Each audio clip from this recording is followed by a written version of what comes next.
saya juga pingin almarhumah Bunda Lina di sana juga tenang gitu. Jadi yang kemarin kita adukan masalahnya tentang penguasaan aset.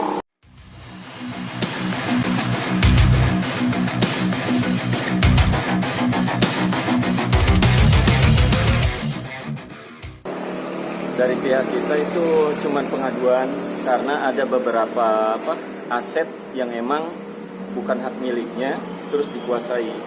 Jadi jangan sampai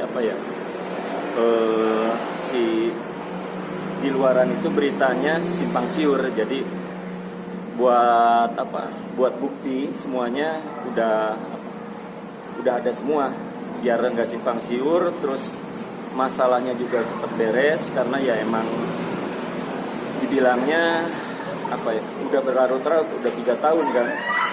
Jadi saya juga pingin almarhumah Bunda Lina di sana juga tenang gitu. Jadi yang kemarin kita adukan masalahnya tentang penguasaan aset yang emang pranikah gitu.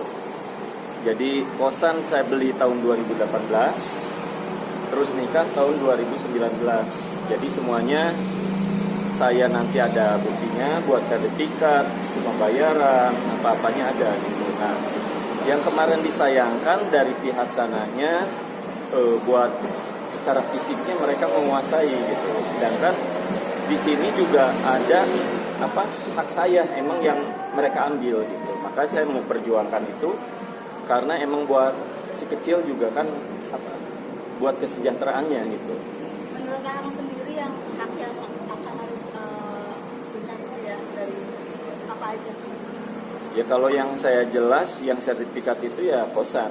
Kalau yang lain aset yang lain yang berupa hak waris atau harta gono gini itu saya juga nggak ngegugat sampai sekarang karena emang semuanya udah saya taruh di safety box terus dan sekarang udah ada di tangan Teh Putri gitu. Jadi saya sendiri sih nggak mikirin terlalu berat ke sana.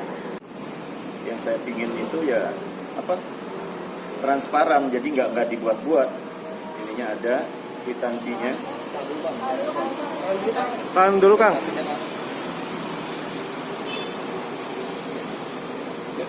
apa? Ya. Sebesar? Jadi sininya ada tadi. Jadi di sininya. Nah ini surat perjanjian jual belinya juga. Terus pajaknya juga ada, cuman saya nggak bawa. Udah bayar pajak apa-apanya. Nah, ini IND-nya.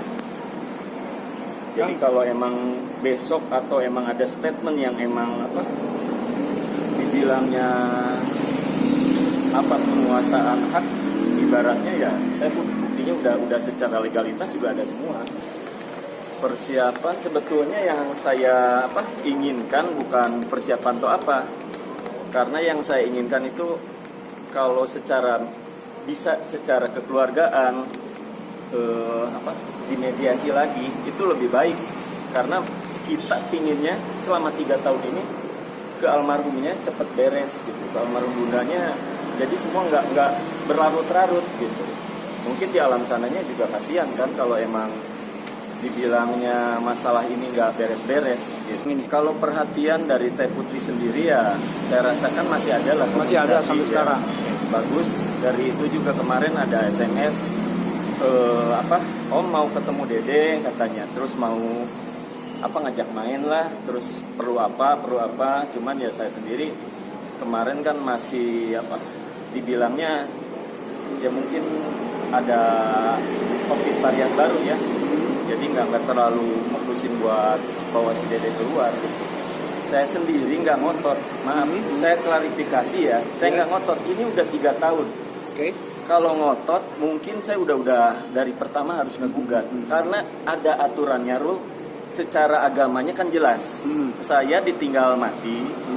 Terus ibaratnya bukan ditinggal cerai hidup. Terus saya juga ibaratnya kalau secara agama itu ada hak bagian Dede Bintang, saya, terus ibunya, ibu almarhum, terus anak-anaknya. Saya nggak pernah ngotot, makanya sampai 3 tahun saya nggak pernah gugat atau nggak pernah mempermasalahkan. Tapi karena dibilangnya tadi ada ya ini buat klarifikasinya ya, itu. betul. Kalau secara Islam itu harusnya kan sekitar 40 atau 100 hari mungkin harus sudah dibagikan. Karena biar almarhumah di sananya juga tenang gitu, karena udah ada ijab kabul gitu. Nah yang saya pikirin juga sekarang kan anak-anak juga itu anak saya, walaupun dalam artian anak satu.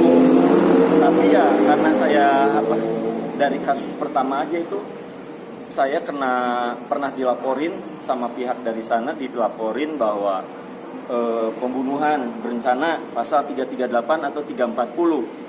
Nah itu saya sendiri, dan akhirnya hasil dari otopsi itu kan keluar 3 minggu kemudian, itu tanggal 21 Maret apa itu udah keluar dari Polrestabes, dan emang terbukti tidak bersalah, emang pure itu sakit gitu. Selama ini udah ada mediasi nggak Pak? Kalau mediasi udah waktu di KP Atmosfer beberapa kali, tapi karena memang ada pihak-pihak yang di belakangnya, jadi anak-anak udah deal, udah setuju, udah ada kebijaksanaan buat ke adiknya. Ternyata beberapa ini lagi malah besoknya diaduin lagi, dilaporin lagi gitu. Apa ini ada pengaruhnya dari Sule nggak? Anak-anak berubah? Kalau pikiran? pengaruhnya itu nggak tahu juga ya, tapi yang saya lihat kan masa sih seorang Rizky Febian tega ibaratnya melaporkan, dan akhirnya tega kalau secara ini kan kelihatan kalau sobul adabnya memandikan mayat itu kan harus lemah lembut. Nah ini apalagi di otopsi, ngeri-ngeri gimana gitu ya, apalagi ibunya tahu kan otopsi kayak gimana. Nah saya sangat disayangkan kalau emang ada pihak-pihak yang ibaratnya mempengaruhi anak yang tadinya soleh gitu.